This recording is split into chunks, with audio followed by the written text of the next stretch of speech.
tal amigos de 6 a 9? Buenos días. ¿Cómo están? Hemos invitado esta mañana para la entrevista política al congresista de la bancada de Nuevo Perú, Alberto Quintanilla. ¿Cómo está, congresista? Buenos días. Buenos días, Mario. Un saludo a todos tus amables televidentes. Congresista, 2 días atrás, en la Cámara de Comercio, el presidente Kuczynski, bueno, habló sobre varias cosas, pero habló sobre la nueva moción de vacancia y dijo que esta es promovida por un grupo comunista. Evidentemente, con esto se estaba refiriendo a esta nueva moción de vacancia que están impulsando el Frente Amplio, ustedes y algunas otras bancadas. ¿Usted alguna vez se ha entendido como comunista? Bueno, nosotros sí tenemos dentro de la izquierda sectores comunistas a los cuales los acogemos. No, pero usted en particular. Yo sí he tenido simpatía por el comunismo en mi juventud, mantengo una posición socialista y de cambio ahora. ¿Y cuál ha sido, digamos, qué cosa es lo que abandonó usted al dejar de simpatizar con el comunismo? Bueno, ¿qué habría yo dejado? Yo he incorporado a mi propuesta política los mecanismos democráticos de una república liberal, que tiene que ser las elecciones, la alternancia, el equilibrio de poderes, básicamente, y la tesis de la dictadura del proletariado como una solución. La ha dejado de lado, quiere decir. Yo sí le he dejado de lado, y sí. Creo, digamos, que ahora nosotros apostamos por... El partido único. También el partido único, por supuesto. Yo sí creo, digamos, que... Pero en un momento usted sí creyó en la dictadura del proletariado, en el partido único. No, yo siempre, desde mi experiencia en la Universidad Nacional de Ingeniería, nosotros teníamos posiciones bastante democráticas en ese entonces, que uno hace un análisis de lo que hizo en el pasado, ¿no? Yo nunca creí en la dictadura del proletariado y el partido único. ¿Y en qué momento hizo usted este cambio? ¿Con la caída del muro o antes? No, mucho más antes.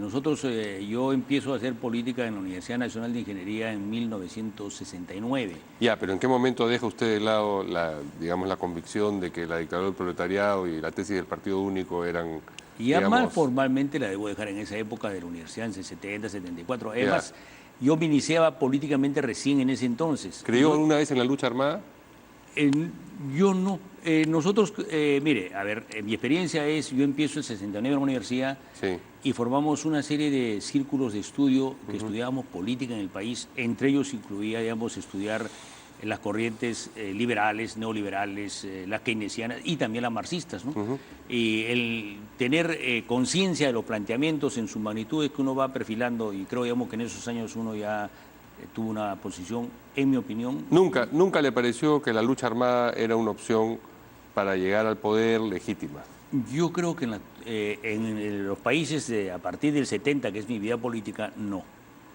Pudo, digamos, haber sido, digamos, al inicio de la conformación de los estados, mecanismos por los cuales solo se hacía política teniendo ejércitos tras sí. Entonces, digamos, quien llegaba a ser rey antes de las repúblicas liberales tenía que tener, lógicamente, un equipo armado. No, pero dentro de la doctrina marxista hay toda una lectura y una propuesta de que se puede, a través de la lucha leninista, sobre todo, a través de la lucha armada, llegar al poder y, en esa medida, establecer todo el resto de...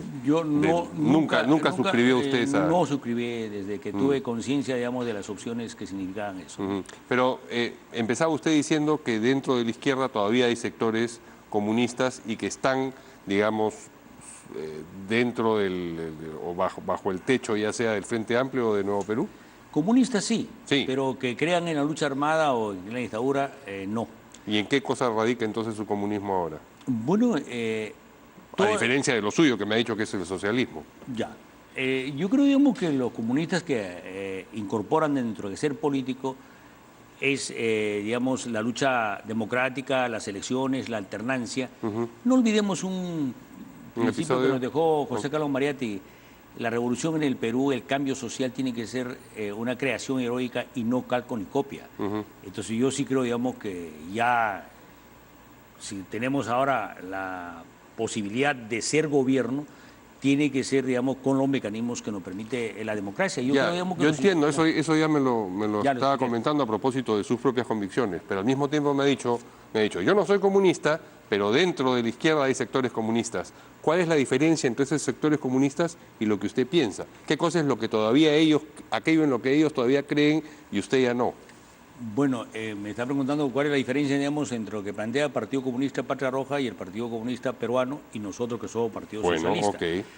Yo creo que en realidad, digamos, yo veo que son matices y variantes. No creo que No ni son Patria matices Roja... importantes. Patria Roja ya dejó, en mi opinión, la Sí. tesis de la lucha armada. La tuvo en su momento, pero siguen llamándose Partido Comunista. En el caso del Partido Comunista Peruano, en su momento también acogieron la tesis, pero ahora, en la actualidad, la han abandonado. Ese es mi punto de vista, ¿no? Y siguen siendo comunistas.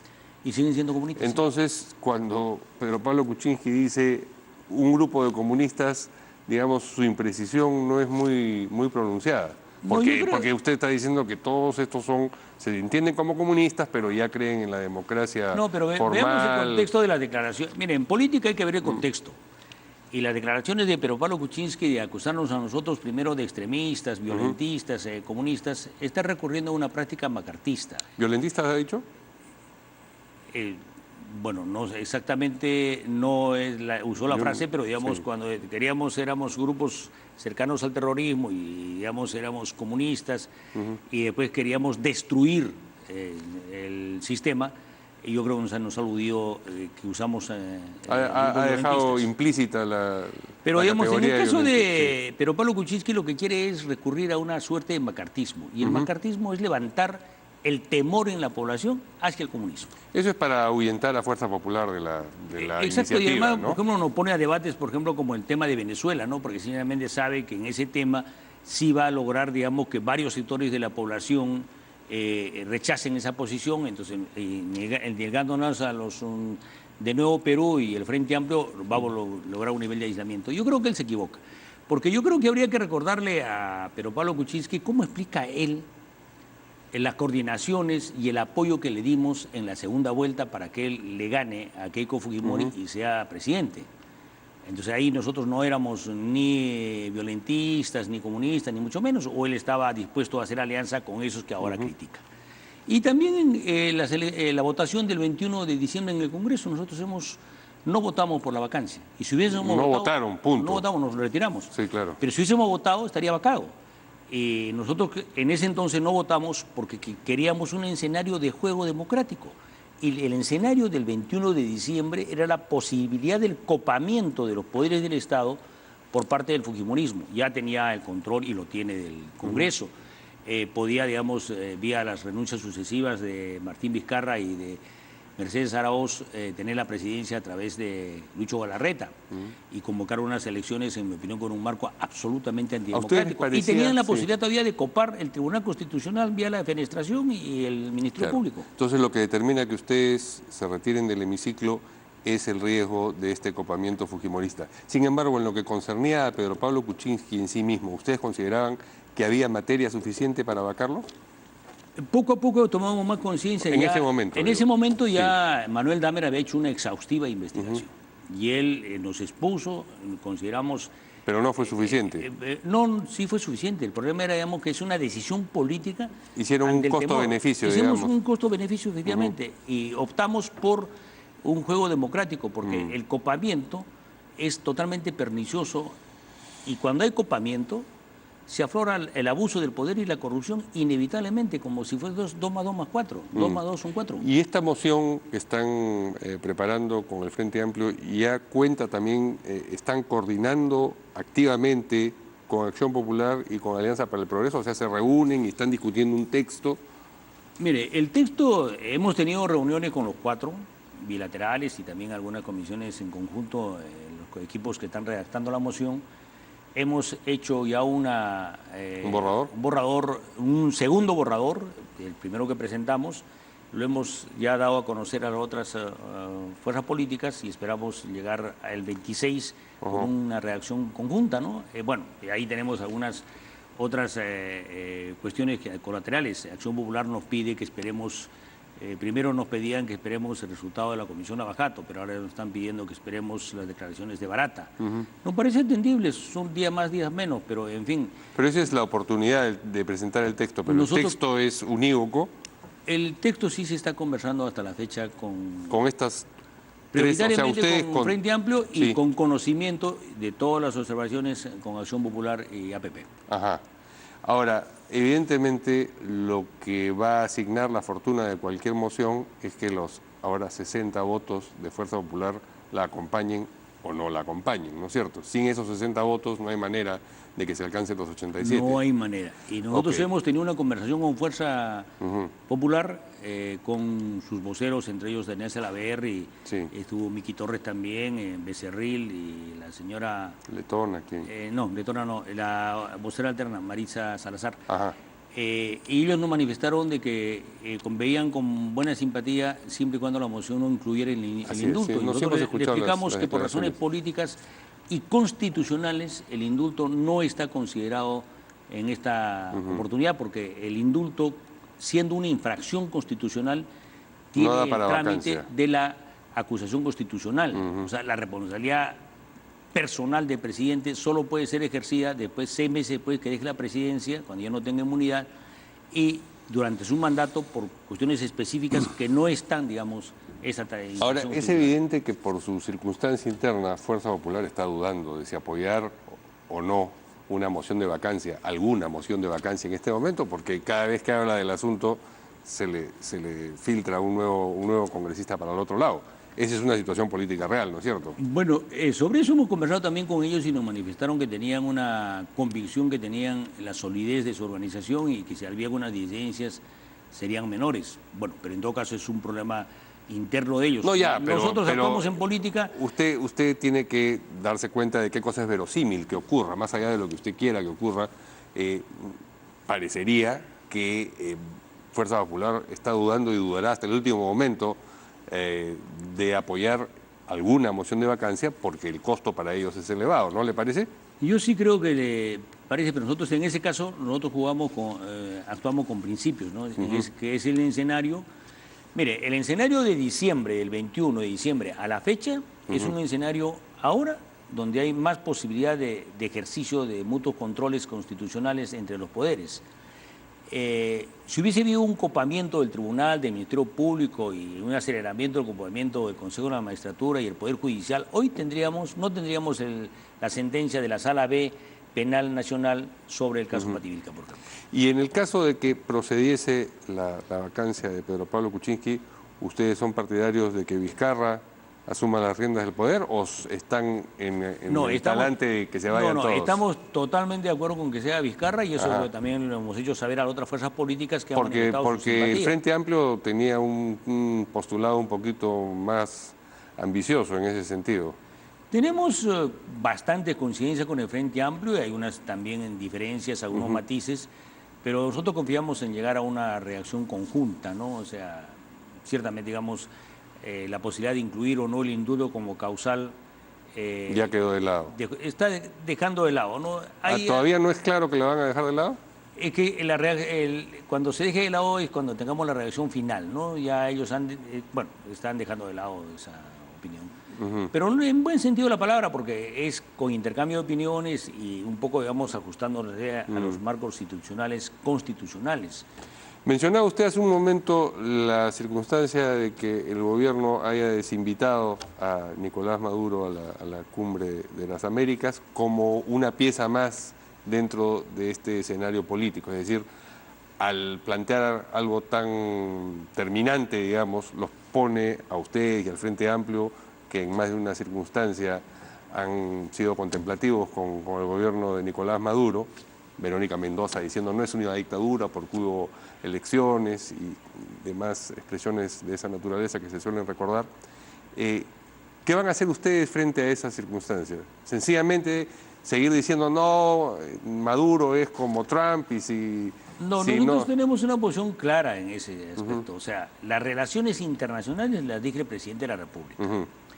Y en segundo lugar, lo dije dentro de los marcos de la Constitución. Y en el derecho internacional no se puede negar la representación de un gobierno por más que tengamos diferencias ideológicas. O sea, si él... Creo que es lo dictatorial y no lo ideológico lo que está... O sea, no dice no vamos a aceptarlo porque es de izquierda, sino no vamos a aceptarlo porque es un dictador, porque el Poder Judicial no funciona libremente, porque la Asamblea Constituyente desplazó a la Asamblea Nacional legítimamente constituida, porque hay hostigamiento a la prensa libre, porque hay presos políticos por eso. Pero esa eso no es ideología, eso es esa decisión no talante de gobierno. Esa decisión no le corresponde calificar al presidente de un país. Está claro, digamos, que lo que rige esta reunión de abril Sí. es los términos de las relaciones internacionales y los tratados correspondientes. Entonces ahí, digamos, se reconoce la representación de un gobierno independientemente no solo de su ideología, sino de su práctica democrática o antidemocrática. Entonces, si él representa al país, tiene que ser invitado. Que viniendo aquí los presidentes o los países le digan las críticas de frente, en su cara o en ¿Y el los documento de debates. Quebec que se ha invocado, no le parece que es claro respecto de En el documento, mire, el documento de Quebec dice, digamos, de que los que transgreden, pero tiene que tener una declaración previa del conjunto de los integrantes o de la mayoría de ellos. Y lo que hay ahora es una propuesta del Perú, que me opinión equivocada, porque es más sinuosa, y avalada. No, además el orden en que se ha producido las cosas. Respetada, no avalada, respetada por el grupo, digamos, de Lima, que son 13 de un total de 35. O sea, ciertamente es una posición absolutamente descabellada de las relaciones exteriores. Eso refleja, en mi opinión, que la ministra de Relaciones Exteriores conoce muy poco de relaciones internacionales y muy poco de derecho, con todo el respeto que le tengo a ella como persona. Y a estas alturas, ustedes en Nuevo Perú ya admiten que se trata de una dictadura, el régimen chavista que encabeza Maduro. Nosotros Venezuela. hemos llegado a un acuerdo en Nuevo Perú sobre 3 o 4 cosas. Uno, que rechazamos en el caso de Venezuela y en cualquier país cualquier interferencia armada, ¿no? O sea, las amenazas de una invasión de Estados Unidos. Segundo, en este caso, ¿no? En segundo lugar, también rechazamos cualquier tipo de presión de bloqueos económicos, o sea, como rechazamos lo de Cuba por parte de Estados Unidos hace muchos años. Y después nosotros abogamos por una solución democrática al interior de su país. Esos son los tres puntos una que solución tenemos. ¿Democrática a qué? ¿A una dictadura que existe ahora? A la crisis, a cualquier crisis política. Lo que usted cree que existe en Venezuela es una crisis política, no una dictadura.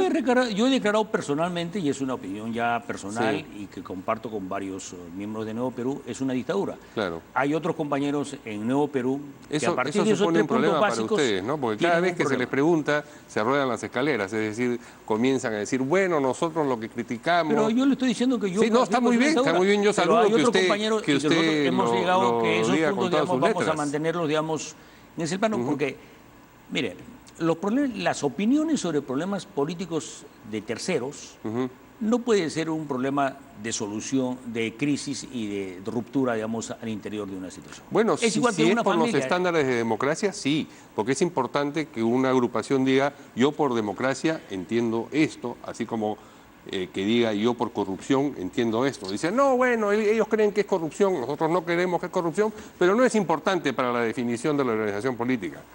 Ellos creen que es democracia, yo no creo que es democracia, no es importante para la definición de una organización política, no tiene que ver precisamente con la naturaleza misma del proyecto que quieren proponerle al país. Nosotros hemos puesto claro los puntos que nos unen y son bastante suficientes. Es la no intervención exterior, el respeto al diálogo interno y a las soluciones pacíficas y democráticas al interior del país. En eso estamos de acuerdo. Sí. Algunos dicen, digamos, que no hay que calificar como dictadura porque tuvo un origen democrático, las elecciones que han habido, etcétera, etcétera, y además que hizo cambios importantes sociales. Y ahí, digamos, a decir, sopesemos el cerco y la presión exterior y las amenazas de invasión versus, digamos, a las reacciones, es un problema ya de apreciación política del por qué está, en mi opinión, teniendo estas posiciones dictatoriales y que en mi opinión ya es una dictadura, pero otro compañero dice... Porque lo han forzado. Bueno, en la opinión de algunos compañeros lo habrían forzado, pero en mi opinión es una dictadura. Me parece muy bien que usted lo diga con todas sus letras. Se nos va a acabar el tiempo y no le he preguntado sobre un detalle adicional. Usted integra la comisión permanente, hoy día se estrena en la comisión permanente y van a ver el asunto del proyecto de Mauricio Mulder sobre si la publicidad estatal debiera aparecer solamente en medios estatales o medios privados. ¿Cuál va a ser la posición suya? Va a ser en contra. Y va a ser en contra, ¿por qué? Porque yo creo, digamos, que Mauricio Mulder es el verdadero ideólogo y líder de la fracción más dura del fujimorismo en el Congreso de la República. Ajá. Creo, digamos, que ahí, digamos, y usted ve, digamos, cuando tienen una situación de crisis y tienen temas de este tipo, los fujimoristas van a ver qué dice Mauricio Mulder, ¿no? Entonces yo creo que es a diferencia de otros integrantes del Partido Obrista. Y entonces cualquier cosa que proponga él, ¿ustedes van a ir en contra? En este caso, digamos, se entiende por qué, digamos, es la naturaleza, digamos, antidemocrática y dura de Mauricio Mulder. Yo creo que la prensa tiene que existir, es una parte del equilibrio de poder, o sea, no es un poder del Estado, mucha gente dice es el cuarto poder que hay en un país, pero es muy importante. Es lenguaje figurado eso ahí, ¿no es cierto? Desde la sociedad es uno de los elementos más importantes, y en una sociedad donde tenemos debilidad de partidos políticos, la prensa es absolutamente necesaria y relevante. Se nos agotó el tiempo. Gracias. No el tema, como siempre. Le agradezco mucho al congresista Alberto Quintanilla. Nosotros nos vemos mañana aquí en De 6 a 9.